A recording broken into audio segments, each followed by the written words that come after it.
নমস্কাৰ আপুনি চাই আছে দুপৰৰ সংবাদ মই জয়ন্ত মাধৱ গোস্বামী এক ব্ৰেকিং নিউজ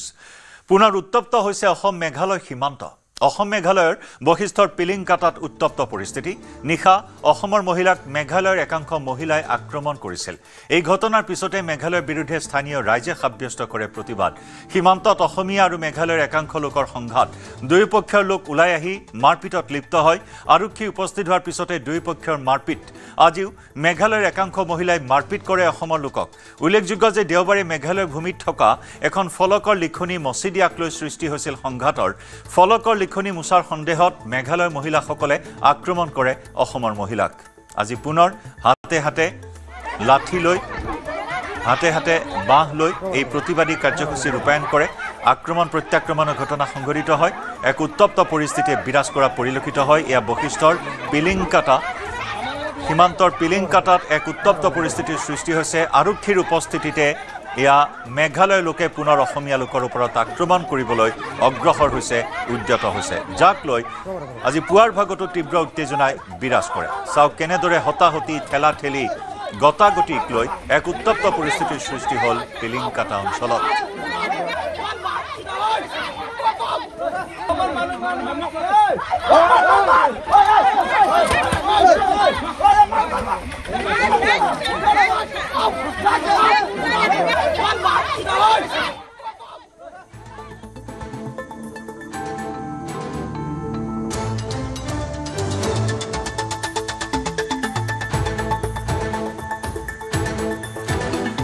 আমাৰ সতীৰ্থ সাংবাদিক দীপাংকৰ দাসৰ সৈতে সংযুক্ত হৈছো দীপাংকৰ ছমাহ ধৰি এই সংঘাত চলি আহিছে পিলিংকাটাত অসম আৰু মেঘালয়ৰ লোকৰ মাজত আৰু এই সংঘাতে যেন ভয়ংকৰ এটা ৰূপ ধাৰণ কৰিলে এখন ফলকক কেন্দ্ৰ কৰি নিশাৰ উত্তেজনা এই মুহূৰ্তত আৰু অধিক দুগুণে বৃদ্ধি পোৱা পৰিলক্ষিত হৈছে নিশ্চয় জয়ন্ত চাওক সীমান্তৰ বাতৰি আমি পূৰ্বেও বহুবাৰ আমি সম্প্ৰচাৰ কৰিছো কিন্তু যোৱা নিশা যিটো ঘটনা সংঘটিত হৈছিল সঁচাকৈ দুৰ্ভাগ্যজনক আৰু সমীপতে ৰাজধানী দিছপুৰ আৰু দিছপুৰৰ পৰা নাতি দূৰৈত মাত্ৰ 5 বা 6 কিলোমিটাৰ দূৰত্বতে এই ধৰণৰ ঘটনা এটা সংঘটিত হৈছে কিন্তু প্ৰশাসন বা আৰক্ষীয়ে যেন এই গোটেই ঘটনা তেওঁলোকে দূৰৈত অৱস্থান গ্ৰহণ কৰি তেওঁলোকে যেন উপভোগ কৰি আছে তেনেকুৱা এটা অনুমান হয় কাৰণ প্ৰায় 4-5 বছৰ পূৰ্বৰে পৰা এই গোটেই গুৱাহাটীৰ সীমামূৰীয়া যিসমূহ অঞ্চল আছে সেয়া খানাপাৰা পিলিংকাটা ওমখুলি বা বৰপথাৰ এই বৃহত্তৰ অঞ্চলটো কিন্তু বশিষ্ঠৰ এলেকা সামৰি লৈছে তাত দিছপুৰ ৰাজচক্ৰ বিষয়াৰ গৰাকীয়ে কেইবাবাৰো তাত জৰীপ চলাইছে আমি দেখিছিলো পূৰ্বতে মুখ্যমন্ত্ৰী মেঘালয়ৰ কনৰাড চাংমা অসমৰ মুখ্যমন্ত্ৰী হিমন্ত বিশ্ব শৰ্মা এই ধৰণৰ কইনাধৰাত আমি বহু সংখ্যক বৈঠক দেখিছো কিন্তু এই বৈঠকৰ সমাপ্তিত যিসমূহ তেওঁলোকৰ চূড়ান্ত প্ৰতিবেদন সেয়া অমিত শ্বাহৰ হাত গৈ পাইছিল পৰ্যন্ত তাৰপিছতো কেন্দ্ৰীয় চৰকাৰৰ যি ধৰণৰ ভূমিকা হ'ব লাগিছিলে সীমান্তসমূহ সিল কৰাৰ ক্ষেত্ৰত এই ধৰণৰ বিষয় যেন কৰবাত বহু দূৰৈত ৰৈ গৈছে যাৰ বাবে এই ধৰণৰ উত্তেজনা ক্ৰমান্বয়ে বৃদ্ধি পাইছে যোৱা নিশা সংঘটিত হৈছে যিটো ঘটনা সেয়া এটা দুৰ্বৃত্তই এটা যি কাৰ্যক্ষেত্ৰক সংঘটিত হোৱা ঘটনাক লৈ এই মুহূৰ্তত তাৰ চেপা উত্তেজনা বিৰাজ কৰি আছে দুয়োখন ৰাজ্যৰ সীমামূৰীয়া লোকসকলে আতংকত এই মুহূৰ্তত সময় অতিবাহিত কৰিছে আৰু যিখিনি ভিজুৱেলছ এই মুহূৰ্তত আমি দৰ্শকসকলক দেখুৱাইছো সঁচাকৈ ভয় লগা এয়া দিনৰ ছবি নিশা কি ধৰণৰ ভয়ংকৰ পৰিস্থিতি সংঘটিত হ'ব পাৰে সেয়া নিশ্চয় অনুমেয় আৰু মেঘালয়ৰ সীমামূৰীয়া অঞ্চলত যিদৰে পূৰ্বতে মন্ত্ৰী পীযুষ হাজৰিকা নেতৃত্বত কেইবাটাও মন্ত্ৰী গোটে গৈ তাত ছাৰ্ভে কৰিছিলে জৰীপৰ অন্তত সীমাসমূহ নিৰ্ধাৰণ কৰা হৈছিলে সেই নিৰ্ধাৰিত সীমাৰ ভিতৰলৈ আহি মেঘালয়ে এইবাৰ তাত ফলক পুতিছে আৰু সেই ফলকত দুৰ্বৃত্তই কলা ৰং সানিছিলে যি ঘটনাৰ কেন্দ্ৰবিন্দু আৰু এই ঘটনাক কেন্দ্ৰ কৰিয়ে এই মুহূৰ্ততো ওমটেঙা বুলি কয় যিখিনি স্থান বৰপথাৰৰ সীমামূৰীয়া বশিষ্ঠৰ ভিতৰ প্ৰান্তত এয়া পিলিংকাটাৰ পৰা প্ৰায় বহু দূৰৈত অৰ্থাৎ প্ৰায় গণেশ নগৰৰ সীমামূৰীয়া এলেকা বুলি কোৱা হয় বশিষ্ঠ তাতে এই ঘটনাটো সংঘটিত হৈছে আৰু এই ঘটনাই কিন্তু গোটেই অঞ্চলবাসীকে এক প্ৰকাৰ আতংকিত কৰি ৰাখিছে এই মুহূৰ্তলৈকে কাৰণ যোৱা নিশা প্ৰায় 7-8 বজাৰ ঘটনা আছিলে তাৰপিছত যদি চোৱা যায় তেতিয়াহ'লে প্ৰায় 16-17 ঘণ্টা সময় হৈ গৈছে কিন্তু সমীপতে থকা দিছপুৰ যিখন ৰাজধানীৰ কথা কওঁ বা আমি মহানগৰ আৰক্ষীৰ কথা যদি কওঁ বা দিছপুৰ চক্ৰ বিষয়াৰ যি ধৰণৰ এটা নেতৃত্বত দল থাকে এই ধৰণৰ বিষয়াৰ কিন্তু গা এৰা মনোভাৱ যাৰ বাবে এই ধৰণৰ ঘটনাই ক্ৰমে বৃদ্ধি পাইছে সীমা বিবাদ যিদৰে আমি এক প্ৰকাৰ সমাধানৰ দিশ আমি বিচাৰি আছিলো দীৰ্ঘ সময় ধৰি অসমবাসীয়ে বিচাৰিছিল যে সীমাৰ সংঘাত আঁতৰক অতি সোনকালে নাশ হওক এই ধৰণৰ আমি অসমবাসীয়ে প্ৰতিজন অসমবাসীয়ে বিচাৰিছিল কিন্তু এইবাৰ লাংপি বা মেৰাপানী এই ধৰণৰ এলেকাত নহয় গুৱাহাটীৰ দাঁতি কাষৰীয়া অঞ্চলত যিখন আমি গুৱাহাটীক লৈ গৌৰৱ কৰোঁ, যিখন আমাৰ ৰাজধানী চহৰ দিছপুৰৰ পৰা মাত্ৰ 5 বা 6 কিলোমিটাৰ, পুনৰ কৈছোঁ মাত্ৰ 5 বা 6 কিলোমিটাৰত মাত্ৰ কেইটামান দিন পূৰ্বে এৰা ধৰাৰ মাজেৰে এই সীমা বিবাদ সমাধান কৰাৰ বাবে যিদৰে এটা প্ৰয়াস বা চেষ্টা চলাইছিলে অসম চৰকাৰে, কিন্তু তাৰ এয়া বিৰূপ প্ৰভাৱ। এইবাৰ অসমলৈ সোমাই আহিছে মেঘালয় সোমালৈ আহি তেওঁলোকে তাত ফলক পাতিছে, তাত তেওঁলোকে বিদ্যুতৰ খুঁটা পুতিছে, পানী যোগান আঁচনিৰ তেওঁলোকে প্ৰকল্প নিৰ্মাণ কৰিছে। গতিকে এই আগ্ৰাসন, ভয়ংকৰ আগ্ৰাসন, আৰু এই আগ্ৰাসন যদি এই সময়ত ৰোধ নহয় তেতিয়াহ'লে আগন্তুক সময়ত কিন্তু ইয়াৰ এখন ভয়ংকৰ ছবি আমি দেখিবলৈ সক্ষম হ'ম। গতিকে তাৰে ইয়াৰ প্ৰথম এক প্ৰকাৰ আগজাননী, যি আগজাননীৰ বৰ্তমানো কিন্তু উত্তেজনা জয়ন্ত এই মুহূৰ্তত। দীপাংকৰ, যি এৰা ধৰাৰ নীতি অৱলম্বন কৰা হৈছিল, দুয়োখন চৰকাৰ আলোচনাত মিলিত হৈ এৰা ধৰাৰ মাজেৰে সীমাৰ বিবাদ নিষ্পত্তি কৰাৰ ক্ষেত্ৰত আগবাঢ়িছে। ইতিমধ্যে বহুকেইটা সীমান্ত অঞ্চলৰ বিবাদ নিষ্পত্তিও কৰা হৈছে, কিন্তু তাৰ পিছতো এনেকুৱা ধৰণৰ এটা পৰিস্থিতি পুনৰ অসমৰ ভূমি গ্ৰাস কৰাৰ, আগ্ৰাসন কৰাৰ যিটো এটা অভিসন্ধি মেঘালয়ৰ একাংশ লোকৰ, তাত কিন্তু মেঘালয়ৰ প্ৰশাসনে যেন সকলো দেখিও নেদেখাৰ ভাও জুৰি আছে। নিশ্চয় সহযোগিতা সম্পূৰ্ণ আছে। মেঘালয় প্ৰশাসন, আৰক্ষীয়ে, আমাৰ যিদৰে অসম আৰক্ষী বা অসম প্ৰশাসনে যিদৰে পিছপিনে চাই থাকে, তেওঁলোকে ৰং চায়, কিন্তু মেঘালয়ৰ কিন্তু ক্ষেত্ৰতহে এটা ওলোটা ছবি। মেঘালয় প্ৰশাসন আৰু আৰক্ষীয়ে সহযোগিতা আগবঢ়ায় মেঘালয় লোকসকলক, আৰু যাৰ বাবে এই ধৰণৰ ঘটনা। অসমবাসীয়ে সীমান্তত থাকি তেওঁলোকে উজাগৰি নিশা কটাইছে। কিন্তু এই যিটো এৰা ধৰা নীতি, যে যিখন কইনা ধৰা মেঘালয়ৰ বুলি দাবী কৰিছিল, সেই কইনা ধৰাৰ অৱশেষত অসমে লাভ কৰিলে, কিন্তু পিলিংকাটাৰ একাংশ ঠাই কিন্তু আমি মেঘালয়ক এৰি দিব লগা হৈছে। অৰ্থাৎ আমাৰ অসমৰ মাটি মেঘালয়ক দিছো, আমাৰ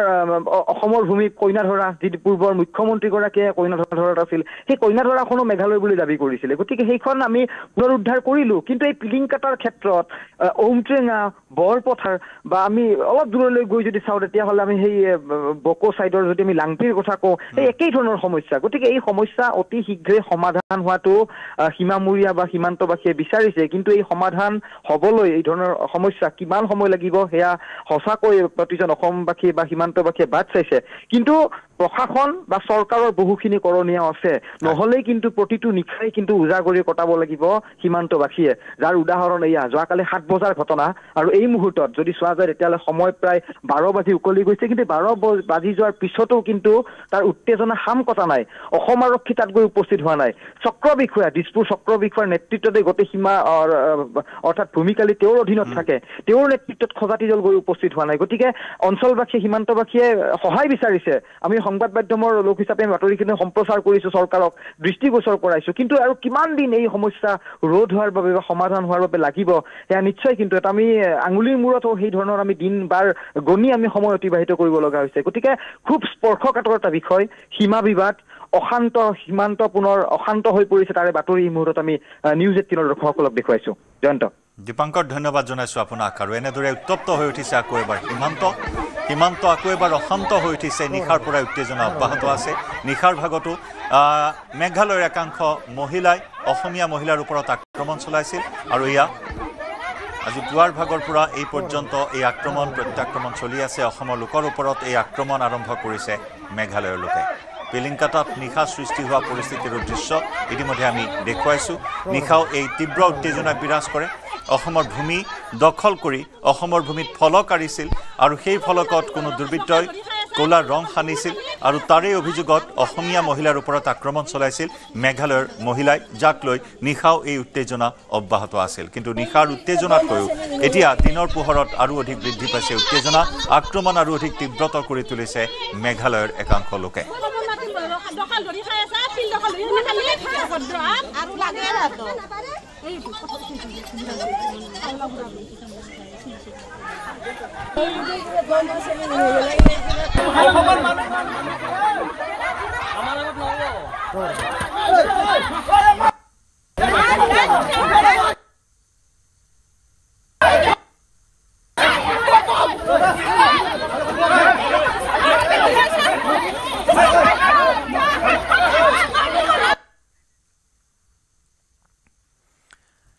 বোকাজানত নিশা ভয়ংকৰ অগ্নিকাণ্ড। জুইৰ লেলিহান শিখাই দাহ কৰিলে 50টাকৈ ঘৰ, নিমিষতে ভস্মীভূত কৰিলে ঘৰকেইটা। অসম নাগালেণ্ড সীমান্তৰ দেওবাৰে মাজনিশা সংঘটিত হয় এই ভয়াৱহ অগ্নিকাণ্ড। জুইত জাহ গ'ল কেইবা কোটি টকাৰ সা সম্পত্তি, 6খনকৈ অগ্নি নিৰ্বাপক বাহিনীৰ বাহন ঘটনাস্থলীত উপস্থিত হৈ জুই নিৰ্বাপন কৰিবলৈ সক্ষম হয়। জুই নিৰ্বাপনৰ বাবে নাগালেণ্ডৰ ডিমাপুৰৰ পৰাও আহিল 4খন অগ্নি নিৰ্বাপক বাহিনীৰ বাহন। অগ্নিকাণ্ডৰ ফলত আহত হোৱা নাই কোনো লোক। হবিবুৰ ৰহমান নামৰ লোকজনৰ ঘৰৰ পৰাই এই অগ্নিকাণ্ডৰ সূত্ৰপাত হোৱাৰ সন্দেহ স্থানীয় ৰাইজৰ।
নগাঁও ৰূপহীহাটত ভয়ংকৰ দুৰ্ঘটনা। এই দুৰ্ঘটনাত থিতাতেই মৃত্যু হয় 3জন লোকৰ। ফাকলি জ্ঞান বিকাশৰ ওচৰত সংঘটিত হয় এই পথ দুৰ্ঘটনা। 2 ভাই ককাই লগতে মৃত্যু হয় আন এজন লোকৰ। একেখন বাইকৰ আৰোহী আছিল 3জন। নিশা কোনো বাহনৰ খুন্দাত 3জনৰে মৃত্যু হোৱাৰ সন্দেহ। নিহত কাঞ্চনপুৰ গাঁৱৰ ৰাজদুল হক, মেহদি আলম আৰু শাকিল আহমেদ। ঘটনাস্থলীত ৰূপহীহাট আৰক্ষী উপস্থিত হৈ 3ওৰে মৃতদেহ উদ্ধাৰ কৰি মৰণোত্তৰ পৰীক্ষাৰ বাবে নগাঁৱলৈ প্ৰেৰণ কৰে।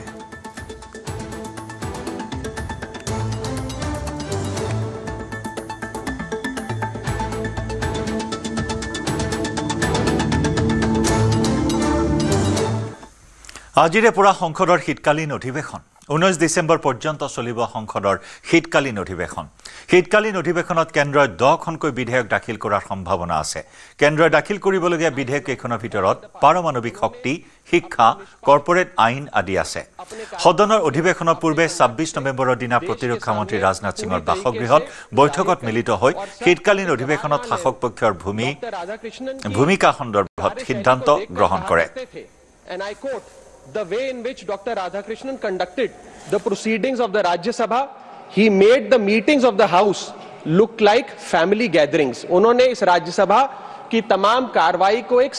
पारिवारिक बैठक में बदल दिया। इतने अच्छे माहौल में उन्होंने सदन সংসদীয় পৰিক্ৰমা মন্ত্ৰী কিৰেণ ৰিজিজুৱে সৰ্বদলীয় বৈঠকৰ আহ্বান জনাই শীতকালীন অধিৱেশনখন সুকলমে সম্পন্ন কৰাৰ ক্ষেত্ৰত সহযোগিতাৰ আহ্বান জনায়। শাসকীয় পক্ষই বন্দে মাতৰম শীৰ্ষক দেশভক্তিৰ গীতটোৰ 150 বছৰ উপলক্ষে সম্পূৰ্ণ গীতটো গোৱাৰ আহ্বান জনাব। শেহতীয়াকৈ প্ৰধানমন্ত্ৰী নৰেন্দ্ৰ মোদীয়ে দেশৰ বিভাজনৰ স্বাৰ্থত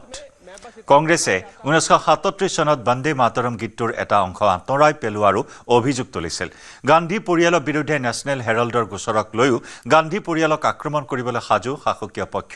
বিপৰীতে SIRক লৈ চৰকাৰক আক্ৰমণ কৰিবলৈ সাজু হৈছে বিৰোধী। অৱশ্যে SIR সংসদৰ মজিয়াত আলোচনাৰ বিষয় নহয় বুলি উল্লেখ কৰি শাসকীয় পক্ষই স্পষ্ট কৰি দিয়ে যে SIR নিৰ্বাচনী বিধিৰ গতানুগতিক প্ৰক্ৰিয়াহে।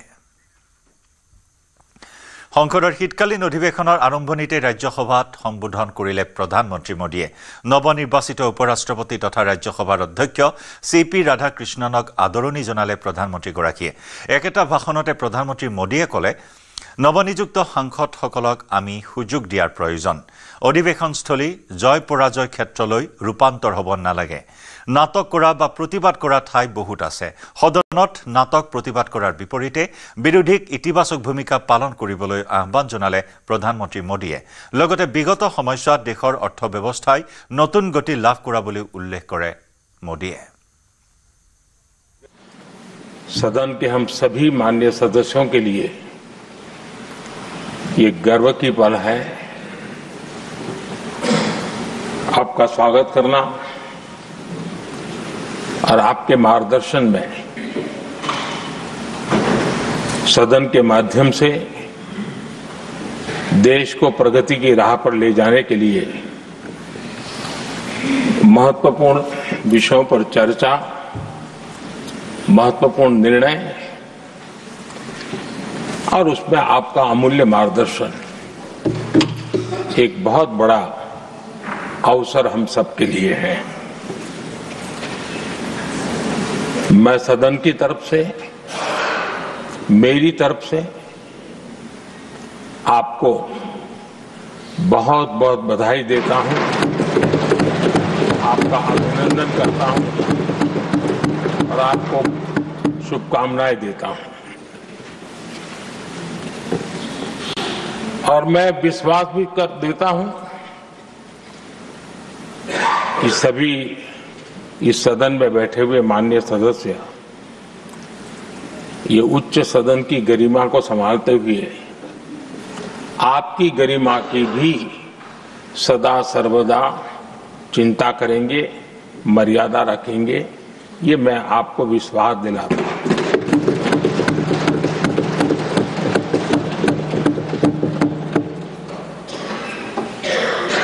हमारे सभापति जी एक सामान्य परिवार से आ रहे हैं, किसान परिवार से निकले हैं और पूरा जीवन समाज सेवा के लिए समर्पित किया है।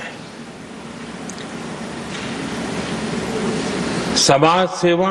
ये उनकी निरंतरता रही है। राजनीतिक क्षेत्र उसका एक पहलू रहा है, लेकिन मुख्य धारा समाज सेवा की रही है। समाज के प्रति समर्पित होकर के जितना कुछ अपने युवा काल से लेकर अब तक वो करते आए हैं, करते रहे हैं, वो हम सभी समाज सेवा के प्रति रुचि रखने वाले लोगों के लिए एक प्रेरणा है,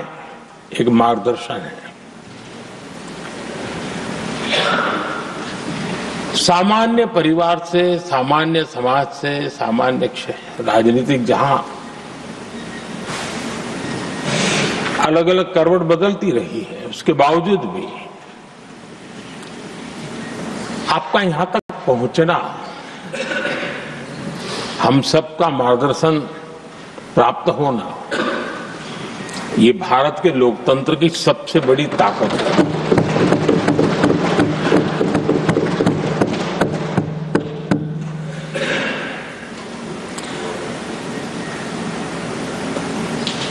ये मेरा सद्भाग्य रहा है कि मैं आपको लंबे अरसे से परिचित रहा हूं। सार्वजनिक जीवन में साथ साथ काम करने का अवसर भी मिला है। लेकिन प्रधानमंत्री के रूप में जब मुझे यहां दायित्व मिला और जब मैंने आपको अलग अलग जिम्मेवारियां में काम करते देखा, तो मेरे मन पर अतिशय सकारात्मक भाव जगना बहुत स्वाभाविक था। क्वायर बोर्ड के चेयरमैन के रूप में हिस्टोरिकली हाईएस्ट प्रॉफिट वाली इंस्टीट्यूशन में कन्वर्ट करना, यानी आपका किसी संस्था के प्रति समर्पण हो तो कितना विकास किया जा सकता है और कैसे दुनिया में उसकी एक पहचान बनाई जा सकती है, वो आपने करके दिखाया। সংসদৰ শীতকালীন অধিৱেশনৰ পূৰ্বে দেশবাসীক সম্বোধন কৰি বিৰোধী কংগ্ৰেছক সমালোচনা কৰিলে মোদীয়ে। কংগ্ৰেছক লক্ষ্য কৰি প্ৰধানমন্ত্ৰী মোদীয়ে ক'লে, কোনোবা দলে বিহাৰৰ পৰাজয়ক সহজভাৱে ল'ব পৰা নাই। সংসদৰ অধিৱেশনৰ কাম-কাজত ব্যাঘাত নজন্মালে নিৰ্বাচনত ভাল প্ৰদৰ্শনৰ বাবে তেওঁ টিপছ দিব পাৰে বুলি কটাক্ষ কৰিলে বিৰোধীক। साथियों, ये शीतकालीन सत्र ये सिर्फ कोई रिचुअल नहीं है। राष्ट्र को प्रगति की ओर तेज गति से ले जाने के जो प्रयास चल रहे हैं, उसमें ऊर्जा भरने का काम ये शीतकालीन सत्र भी करेगा, ऐसा मेरा पूरा विश्वास है। भारत ने लोकतंत्र को जिया है, लोकतंत्र के उमंग और उत्साह को समय समय पर ऐसे प्रकट किया है कि लोकतंत्र के प्रति विश्वास और मजबूत होता रहता है। गत दिनों बिहार में जो चुनाव हुए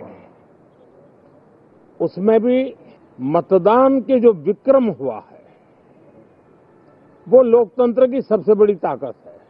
माताओं बहनों की जो भागीदारी बढ़ रही है ये अपने आप में एक नई आशा, नया विश्वास पैदा करती है। एक तरफ लोकतंत्र की मजबूती और इस लोकतांत्रिक व्यवस्थाओं के भीतर अर्थतंत्र की मजबूती, इसको भी दुनिया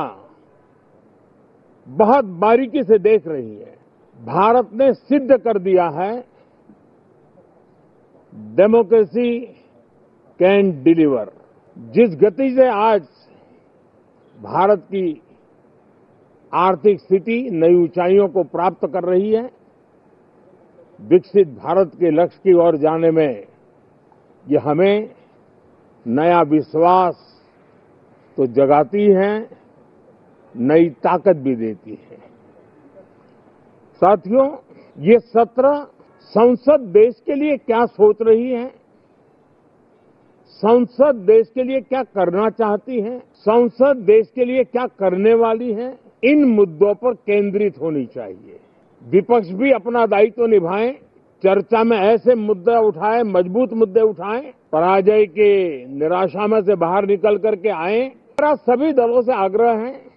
कि शीतकालीन सत्र में पराजय की बौखलाहट का वो मैदान नहीं बनना चाहिए और ये शीतकालीन सत्र विजय के अहंकार में भी परिवर्तित नहीं होना चाहिए। बहुत ही संतुलित तरीके से जिम्मेवारी के साथ जनप्रतिनिधि के रूप में देश की जनता का हमें दायित्व दिया है और हमसे जो अपेक्षाएं हैं उसको संभालते हुए हम आगे के लिए सोचें। त्रिपुरा राजभवনৰ नाम সলনি লোকভৱন নামেৰে জনা যাব ত্ৰিপুৰা ৰাজভৱন। ত্ৰিপুৰা ৰাজ্যপাল ইন্দ্ৰসেনা ৰেড্ডি নাল্লুৰ নিৰ্দেশনা জাৰি। আজি দেশ গণতন্ত্ৰত চলে বাবে ৰাজভৱনৰ নাম লোকভৱন কৰা হয়। লোকভৱনত সাধাৰণ লোকৰ প্ৰৱেশৰ বাবে নিৰ্দিষ্ট সময় আৰু নিয়ম কানুন শীঘ্ৰেই ঘোষণা কৰা হ'ব। राजभवन पहले राज यानी एक किंगडम का ऐसे इम्प्रेशन होता था, मगर अभी डेमोक्रेटिक सिस्टम में आम पब्लिक का इलेक्टेड का एक होता है, इसलिए ये राजभवन को नाम चेंज करते हुए लोक भवन के नाते तय किया है।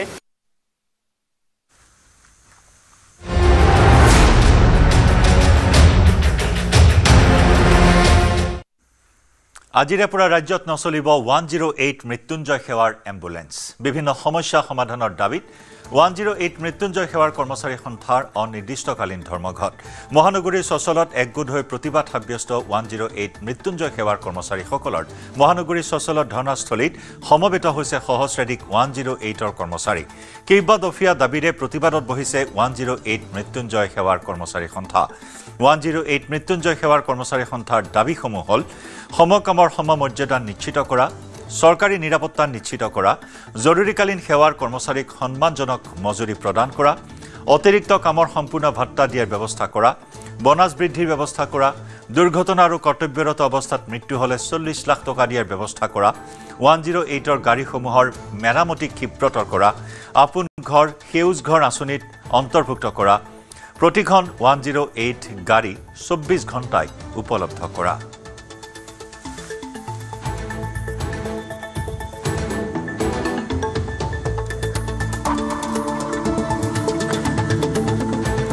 আন্দোলনৰ কাৰ্যসূচী গ্ৰহণ কৰাৰ পিছত আমাৰ কোনো উপায় নাই। অসমত বহুত নিবনুৱা আছে, বেলেগে গাড়ী চলাব।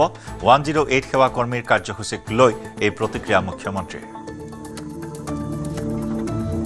আন্দোলনৰ লগতো আমিতো NHMৰ লগতো আলোচনা কৰা নাই। আন্দোলন হ'লে আৰু আলোচনা নহয় আৰু আমি ইলেকশ্যন খেলি ল'ম আৰু ইলেকশ্যনত আমাক হৰুৱাই দিলে হ'ব আৰু এতিয়াতো ইলেকশ্যনটো আৰম্ভই হ'ব। ঘূৰলাত আন্দোলন কৰিলে ইলেকশ্যনৰ আগত আন্দোলন কৰিলে আমি কাৰ লগত কি কথা পাতিম? গাড়ী নচলালে বেলেগ ইমান অসমত নিবনুৱা আছে, বেলেগে চলাব। গাড়ীটো চলিয়ে থাকিব, গাড়ী নচলাকৈ ক'ত থাকিব।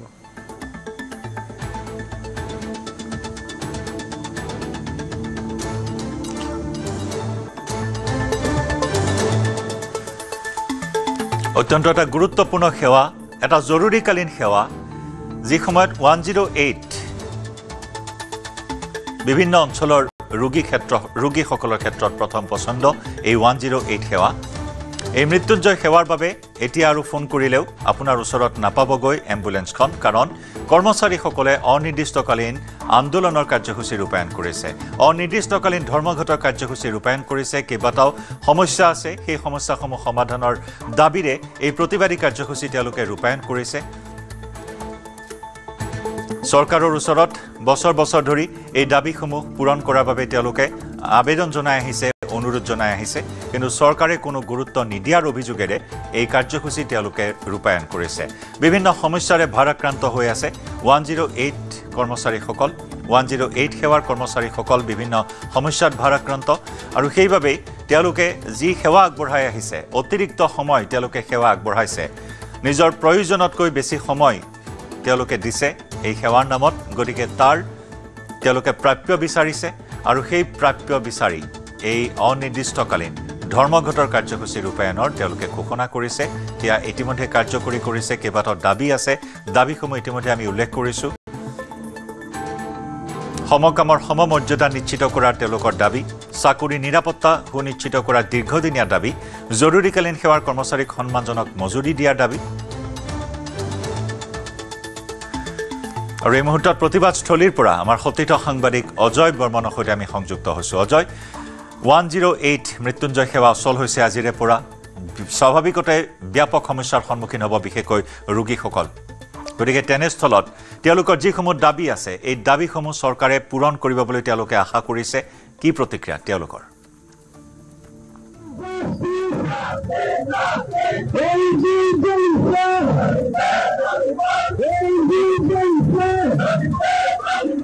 অজয়, আপোনাৰ সৈতে সংযুক্ত হৈছোঁ। প্ৰতিবাদকাৰীসকলে কি ক'ব, তেওঁলোকৰ প্ৰতিক্ৰিয়া কি, দীৰ্ঘদিনীয়া এইসমূহ সমস্যা সমাধান কৰাৰ ক্ষেত্ৰত চৰকাৰে কেনেধৰণৰ সঁহাৰি জনাব বুলি তেওঁলোকে আশা প্ৰকাশ কৰিছে এই মুহূৰ্তত?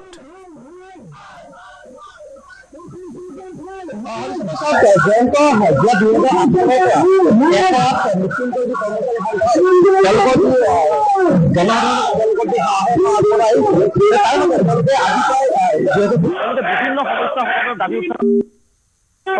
বা বিভাগীয় কৰ্তৃপক্ষে আলোচনা কৰিছে, জিবিকেৰ লগত আলোচনা কৰি আছে, কিন্তু তেওঁলোকৰ সেই আলোচনাৰ যি সমস্যাসমূহ, যে সমাধান, সেই সমাধানৰ সূত্ৰবিধ এই মুহূৰ্তলৈকে তেওঁলোকে পোৱা নাই, আৰু তাৰে প্ৰতিবাদত তেওঁলোকে বিভিন্ন সময়ত প্ৰতিবাদ সাব্যস্ত কৰিছে সমাধানৰ কাৰণে, কিন্তু আজিলৈকে তেওঁলোকে সমস্যা সমাধান নোহোৱাৰ পৰিপ্ৰেক্ষিতত তেওঁলোকে আজি পুনৰ যোৱা নিশা প্ৰায় 12 মান বজাৰ পৰা তেওঁলোকে যি এফাঁট জৰুৰী সেৱা বন্ধ কৰিছে, তেওঁলোকে আজি প্ৰথমত ঘটনাস্থলীত ৰাতিপুৱাৰ পৰা অনিৰ্দিষ্টকালীন এনে প্ৰতিবাদ সাব্যস্ত কৰিছে। আৰু মই এই দৃশ্যসমূহ দেখুৱাইছোঁ নিৰ্দিষ্ট সমস্যা দৰ্শকসকলক ঘটনাস্থলীৰ পৰা অসম ভাষা কৰ্মবিৰতি আৰু অৱস্থান ধৰ্মঘট তেওঁলোকে পালন কৰিছে। তেওঁলোকে বিভিন্ন দাবী তেওঁলোকৰ আছে, সমকামৰ সমমৰ্যাদা, চাকৰি কৰি থকা অৱস্থাত যদি তেওঁলোকৰ কোনো দুৰ্ঘটনা মৃত্যুবৰণ কৰে তেওঁলোক 40 লাখ টকা দিব লাগে, বা চাকৰি যি সুৰক্ষা, সেই সুৰক্ষা প্ৰদান কৰিব লাগে, আৰু গোটেইখিনি দাবী তেওঁলোকে পূৰ্বতে উত্থাপন কৰিছিল, কিন্তু সমস্যা সমাধানৰ কোনো সূত্ৰ বিচাৰি নোপোৱা তেওঁলোকে এনেদৰে অনিৰ্দিষ্টকালীন কৰ্মবিৰতি আৰু অৱস্থান ধৰ্মঘট কাৰ্যসূচী পালন কৰিছে। তেওঁলোকৰ সভাপতিগৰাকী আছে, দীৰ্ঘদিনীয়া সমস্যা আপোনালোকৰ চৰকাৰক বাৰম্বাৰ দাবী জনাই আহিছে, জিডিপিক দাবী জনাই আহিছে,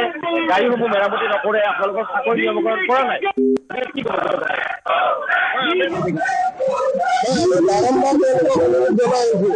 আমি বহুত বেছি নিয়মীকৰণটো বহুত দূৰৰে কথা। আমি সাধাৰণ বস্তু বিচাৰিছিলোঁ তেওঁলোকৰ পৰা, যে আমি কৰ্মচাৰী নহয়, আমি সকলো প্ৰাকৃতিক দুৰ্যোগ, মানৱীয় দুৰ্যোগ, যিকোনো ধৰণৰ মহামাৰী অতিমাৰী সকলোতে কাম কৰিব লগা হয়। আমাৰ সুযোগ একো নাই। গতিকে এই ক্ষেত্ৰত আমাৰ দক্ষ শ্ৰমিকৰ যিটো ন্যূনতম মজুৰি আছে, তাতকৈ আমাক সন্মানজনক মজুৰি এটা দিয়ক। আমি 12 ঘণ্টা কাম কৰোঁ, 10 ঘণ্টা পইচা পাওঁ, সম্পূৰ্ণ 12 ঘণ্টা পইচা দিয়ক। কিন্তু যোৱা 3 বছৰে আমি অস্থাহত বাহিৰে একো নাপালোঁ। গতিকে উপায়ন্ত হৈ আমি কালিৰ পৰা আজিৰ পৰা কৰ্মবিৰতি 1 ডিচেম্বৰৰ পৰা কৰ্মবিৰতি কাৰ্যসূচী আৰম্ভ কৰিছোঁ। বিশেষ ধৰক প্ৰতিবাদী আপোনালোকে, কিন্তু আপোনালোকৰ ধৰক এনেকুৱা ধৰণৰ অনুষ্ঠানিক কৰ্মবিৰতি সাধাৰণভাৱে অসুবিধা হ'ব, সেইবিলাক কিবা দাবী কৰিছে আপোনালোকে? তেওঁলোকে সাধাৰণ ৰাইজৰ লক্ষ্য ৰাখি আমি বাৰম্বাৰ সমালোচনা কৰিছিলোঁ, বাৰম্বাৰ তেওঁলোকে আজি যোৱা 4টা মাহে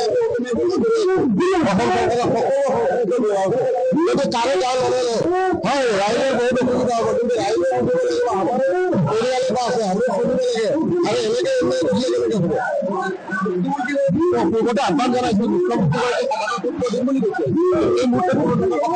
আপোনালোকক জমা নাই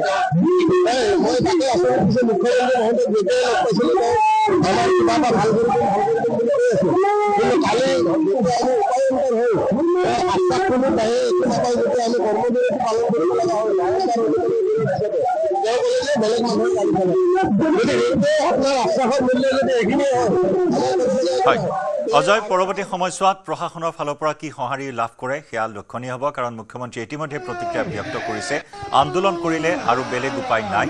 বেলেগ নিবনুৱা আছে বেলেগ নিবনুৱাই গাড়ী চলাব সেই প্ৰতিক্ৰিয়া প্ৰকাশ কৰিছে মুখ্যমন্ত্ৰীয়ে গতিকে তেনেস্থলত এই আন্দোলনৰ তেওঁলোকে কি সঁহাৰি লাভ কৰে সেয়া লক্ষণীয় হ'ব পৰৱৰ্তী সময়ছোৱাত ধন্যবাদ অজয়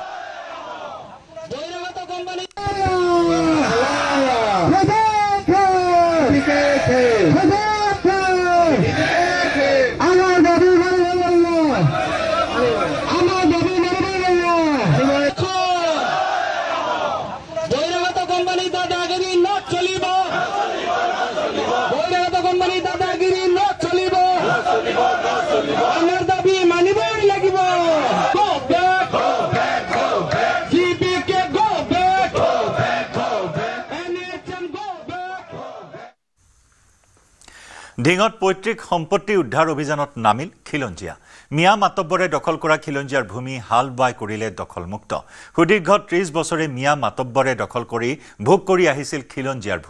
ভূমি দখলত সহযোগিতা আগবঢ়ালে স্থানীয় মিয়া মুছলমান লোকসকলেও ঢিঙৰ বৰবিল কছাৰীবাৰীত প্ৰায় 50টা খিলঞ্জীয়াৰ পৰিয়ালৰ 1000 বিঘা ভূমি একাংশ মাতব্বৰে বলপূৰ্বকভাৱে বেদখল কৰি আহিছিল মাতব্বৰে দখল কৰা খিলঞ্জীয়াৰ ভূমিত ট্ৰেক্টৰেৰে হাল বাই এফালৰ পৰা নষ্ট কৰি পেলোৱা হৈছে খেতি বাতি মাতব্বৰ আছাদ আলী আৰু শহীদুল ইছলামৰ নেতৃত্বতে চলিছিল খিলঞ্জীয়াৰ ভূমিত বেদখল দল সংগঠনৰ প্ৰতিবাদ আৰু আৰক্ষীৰ অভিযানৰ বাবে ঘৰ এলি পলাই পত্ৰং দিছে মাতব্বৰে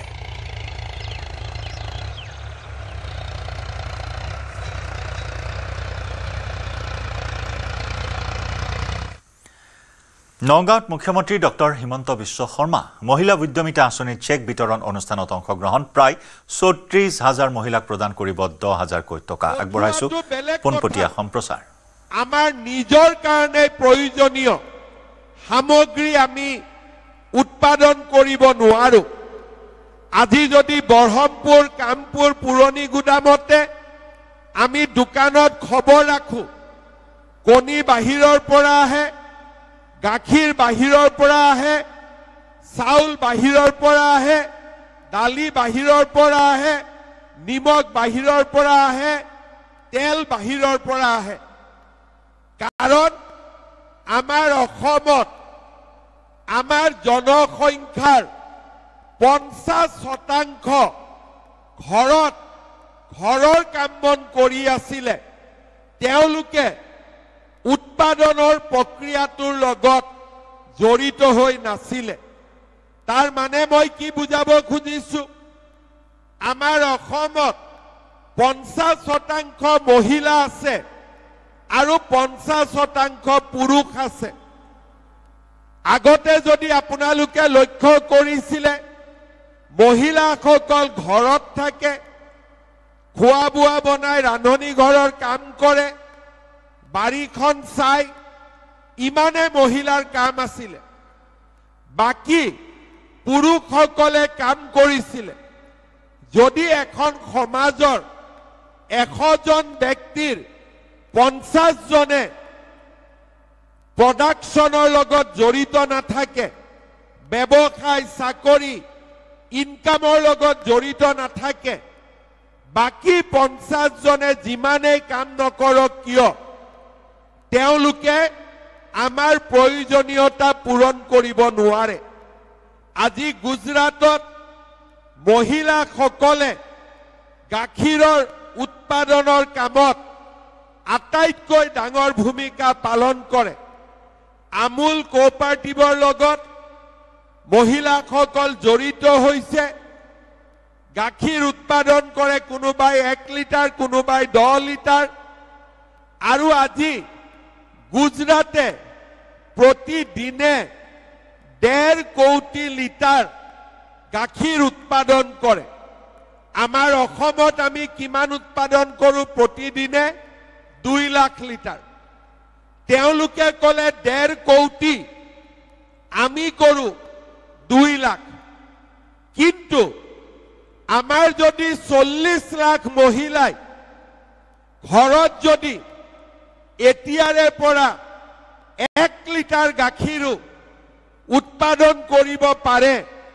একেদিনাই অসমত গাখীৰৰ উৎপাদন 40 লাখ লিটাৰলৈকে বাঢ়ি যাব আজি আমি কণী বাহিৰৰ পৰা আনো কিন্তু আমাৰ 40 লাখ মহিলাৰ ঘৰত ৰাতিপুৱা যদি দুটাকৈও কণী হাঁহে দিব পাৰে আমাৰ অসমত ডেইলি 80 লাখ কণী উৎপাদন হ'ব পাৰে এই 40 লাখ মহিলাৰ অজস্ৰ শক্তি আছে এগৰাকী মহিলাই যদি কিবা নহয় কিবা ব্যৱসায়ৰ লগত জড়িত হৈ পৰে আমাৰ অসমৰ গ্ৰাম্য অৰ্থনীতিৰ পৰিৱৰ্তন হ'ব আৰু তাৰ কাৰণেই আমি চিন্তা কৰিছিলোঁ যে আমাৰ ৰাজ্যৰ 40 লাখ মহিলা আত্মসহায়ক গোটৰ মাতৃসকলক আমি ব্যক্তিগতভাৱে সহায় কৰিম যাতে তেওঁলোকে নিজকে কিবা নহয় কিবা এটা উপাৰ্জনৰ লগত জড়িত হ'ব পাৰে এই চিন্তাৰ আধাৰতে আমি অসমত মহিলা উদ্যমিতা অভিযানৰ কাম আৰম্ভ কৰিছিলোঁ চাওঁতে 10 লাখ মহিলাৰ ঘৰত আজি আমি যাব পাৰিলোঁ আৰু অলপ আগতে আপোনালোকক টিভিত এখন আমি তথ্যচিত্ৰ দেখুৱাইছিলোঁ যে কেনেকে মহিলাসকলে 10,000 টকাৰে ইতিমধ্যে উপাৰ্জনৰ কামত নিজক জড়িত কৰিছে নগাঁও জিলাৰ কলিয়াবৰ নগাঁও ৰহা তিনিটা সমষ্টিতে ইতিমধ্যে এই পুঁজি আমি বিতৰণ কৰিছিলোঁ আৰু অলপ সময় পিছতে বৰহমপুৰতো আমি এই কাৰ্যসূচী সম্পূৰ্ণ কৰিম মই আপোনালোকক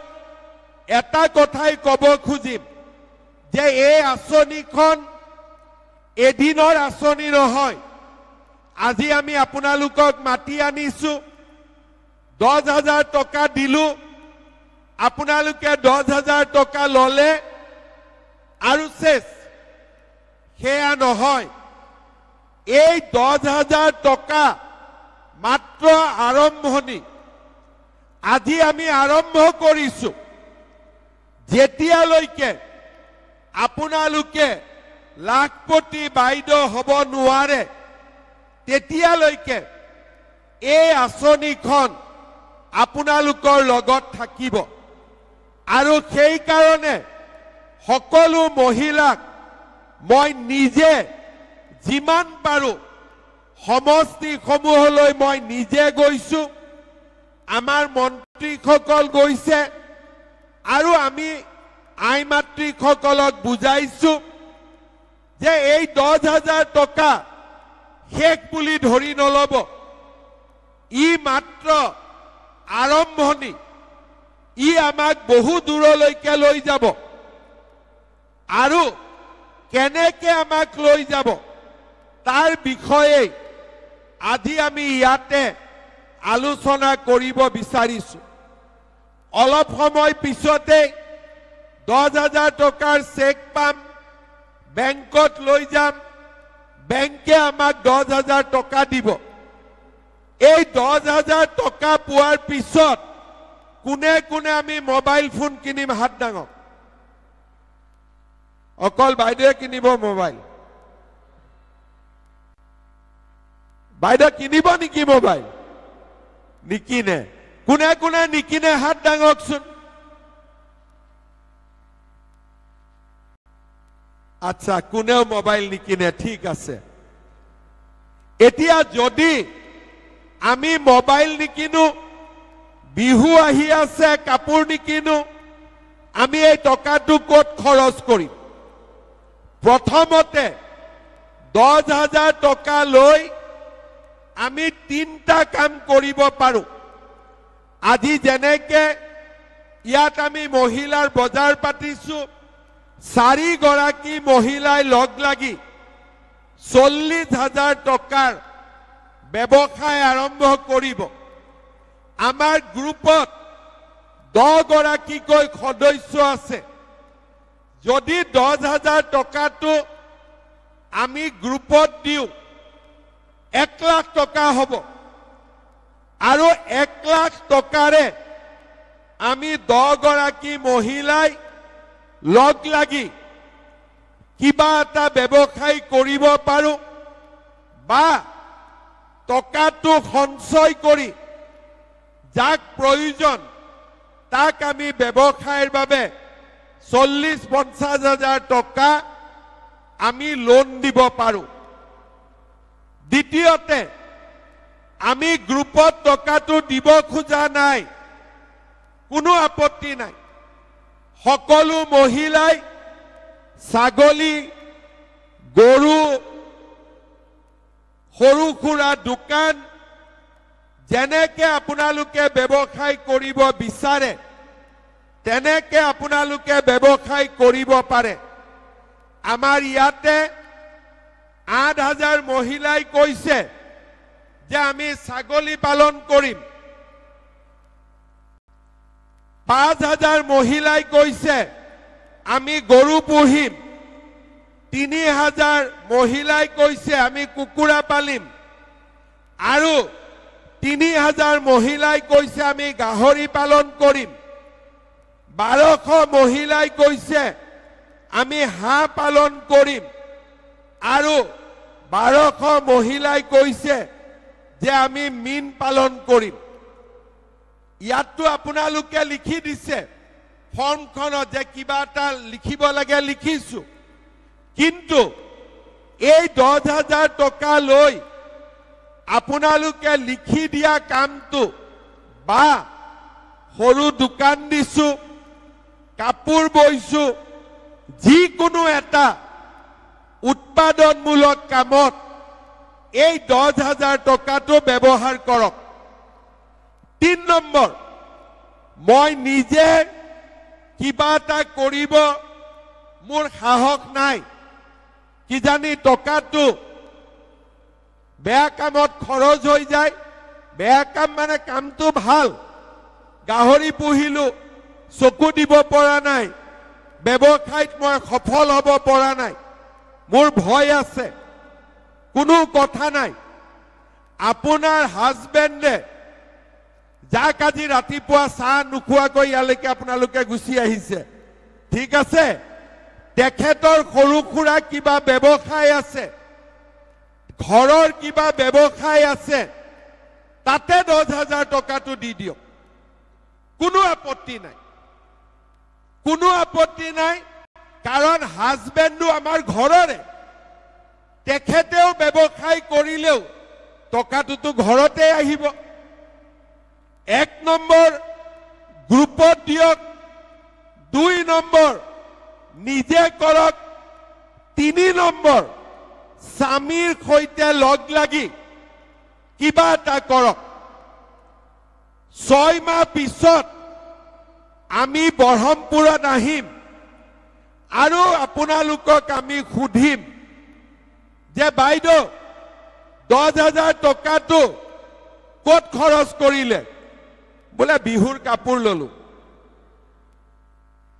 বোলে এটা মোবাইলটো বেয়া হৈ আছিল মোবাইলটো ঠিক কৰিলো আমি পিছত সেই বাইদেউসকলক নামাতো কিন্তু মোৰ 10,000 টকা মই যেনেকে মুখ্যমন্ত্ৰীয়ে কৈ গৈছিলে মই তেনেকে খৰচ কৰিলো জিতু গোস্বামী আপোনালোকক আকৌ মাতি আনিব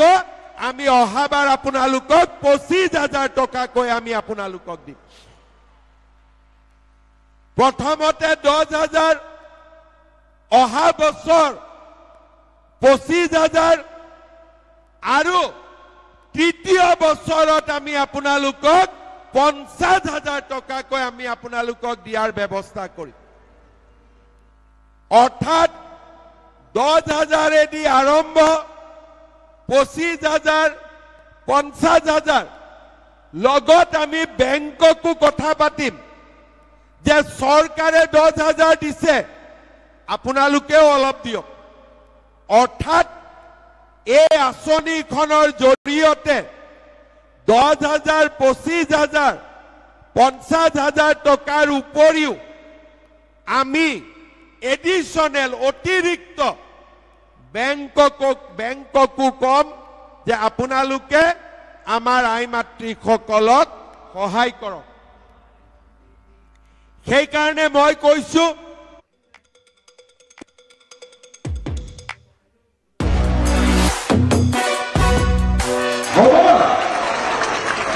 এতিয়া আপোনালোকে তো 25,000 ল'ব কাৰ মন আছে হাত দালক চবে ল'ব বা মোৰ বহুত খৰচ হৈ যাব ঠিক আছে খৰচ হ'লেও হ'ব ক'ৰবাৰ পৰা যোগাৰ কৰি কিন্তু আপোনালোকে সকলোৱে 25,000 ল'বৰ কাৰণে আকৌ ইয়াতে আহিব লাগিব হ'ব নে নহ'ব হ'ব বাইদেউ হ'ব নে নহ'ব এইফালে হ'ব নে ল'বৰ কাৰণে আকৌ ইয়াতে আহিব লাগিব হ'ব নে নহ'ব হ'ব বাইদেউ হ'ব নে নহ'ব এইফালে হ'ব নে নহ'ব পাক্কা কিন্তু 10ৰ পৰা 25 পাওঁতে মাজত এটা কথা আছে ঘৰত কিন্তু বাচ্চা তিনটাতকৈ বেছি হ'ব নোৱাৰিব হ'ব মই কেইদিনমান আগতে আমাৰ ধুবুৰীত গৈছিলো মহিলা এগৰাকীয়ে মোক সুধিলে যে মামা মইতো মহিলা উদ্যমিতা নাপালো মই বোলো বৰ বেয়া কথা হৈছে আপুনিতো পাব লাগিছিল ঘৰত বাচ্চা কেইটা আছে বোলে 7টা তেনে মই কলো 7টা বাচ্চা কেনেকে হল বোলে মামা আল্লাহ দি দিলে তেতিয়া মই তেওঁক বুজালো যে আল্লাহ বাচ্চা নিদিয়ে বাচ্চা গিৰিয়েক ঘৈণীয়েকে সন্মতিতহে বাচ্চা হয় এনে বাচ্চা নহয় ইয়াতে আল্লাহ কিয় মাতি আনিলে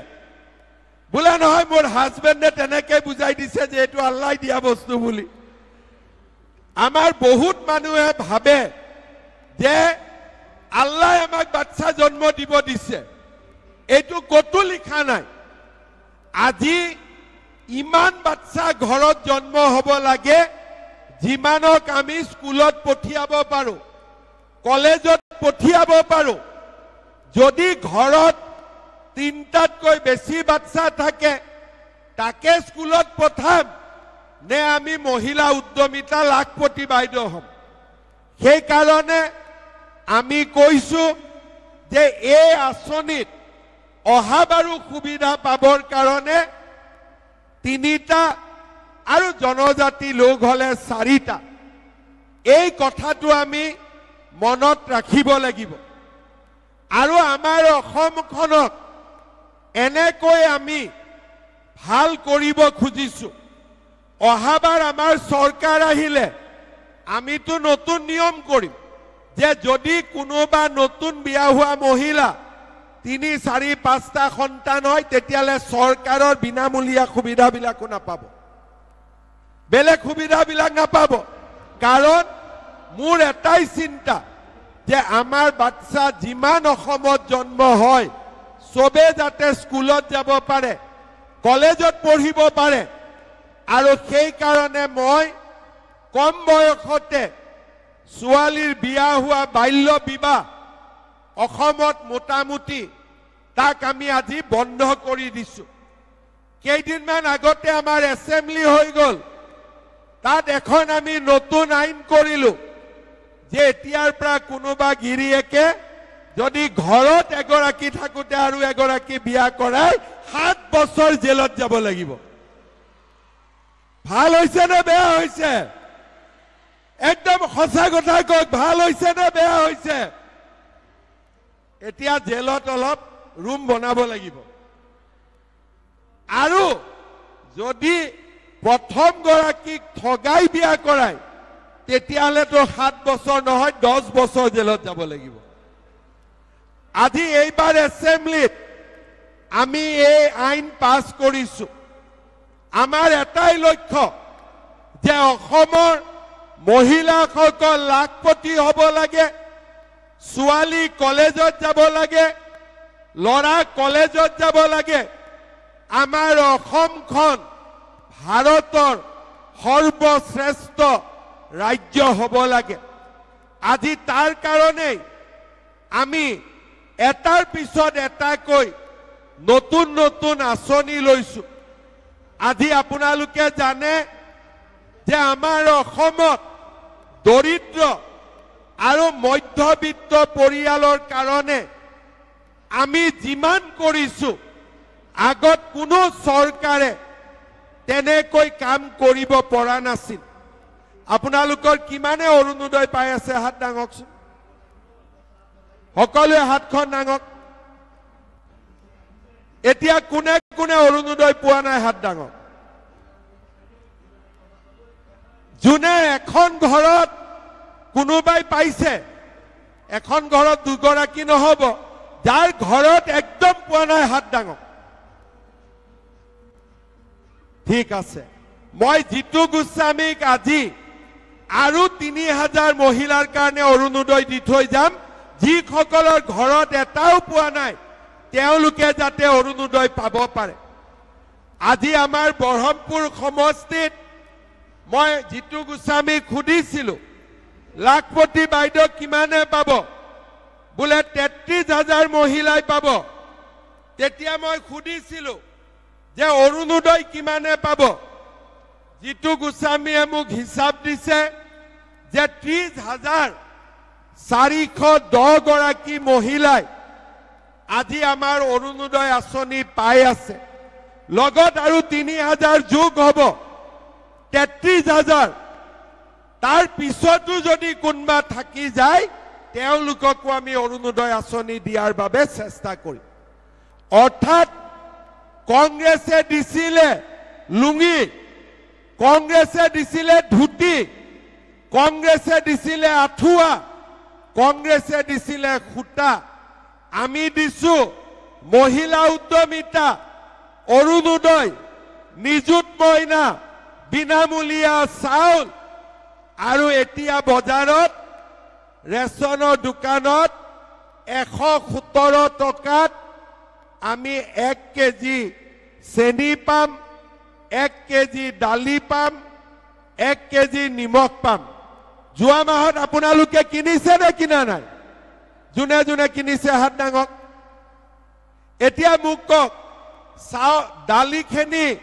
ভাল আছিলে নে বেয়া আছিলে চেনি ভাল আছিলে নে বেয়া আছিলে কোনো কমপ্লেইনটো নাই এতিয়া এই মাহৰ দালি চেনি নিমখ আহি পালে এই মাহতো আপোনালোকে 117 টকাত কিনিব কিন্তু জানুৱাৰীৰ 1 তাৰিখৰ পৰা আপোনালোকক আমি